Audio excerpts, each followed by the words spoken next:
నిర్మల్ జిల్లా కేంద్రంలోని జిల్లా ప్రధాన పోలీస్ కార్యాలయంలో క్రిస్మస్ పండుగను పురస్కరించుకుని ముందస్తు క్రిస్మస్ వేడుకలు ఘనంగా నిర్వహించారు. ఇక ఈ వేడుకలకు జిల్లా ఎస్పీ జానకి షర్మిల హాజరై కేక్ కట్ చేసి క్రిస్మస్ పండుగ శుభాకాంక్షలు తెలిపారు.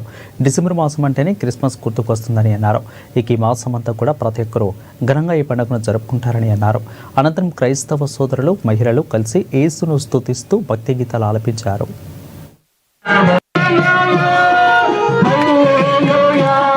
మనము ఈరోజు నిర్మల్ పోలీసు ప్రతి పండగకి మనం చేస్తూ ఉన్నాము. ఈ క్రిస్మసే కొంచెం హడావుడైపోయింది, సరిగ్గా చేయలేకపోయాము. హడావుడిలో చేస్తూ ఉన్నాం. నిన్నంతా నేను మీటింగ్కి వచ్చాను. సో నిర్మల్ పోలీస్ కూడా అన్ని ఏదైతే మనకి ఈ మంచి లక్షణాలు ఉన్నాయో ఎక్కడున్నా కూడా మనం అందిపుచ్చుకుంటూ ఉండాలి. సో ఇవన్నీ కూడా మనం పాటిస్తూ మంచి పోలీస్గా పేరు తెచ్చుకోవాలని కోరుకుంటున్నాను. అలాగే నిర్మల్ పోలీస్, మీ పోలీస్ అనేది నిలబెట్టుకుంటూ ఇన్ని రోజులు మనం ప్రతి ఒక్కరికి దగ్గరగా ఎంతో ప్రేమగా పనిచేసాము. అదే కంటిన్యూ చేస్తామని నేను మరొకసారి తెలియజేస్తున్నాను. అలాగే అందరికీ మరొకసారి క్రిస్మస్ శుభాకాంక్షలు తెలియజేస్తున్నాను. హ్యాపీ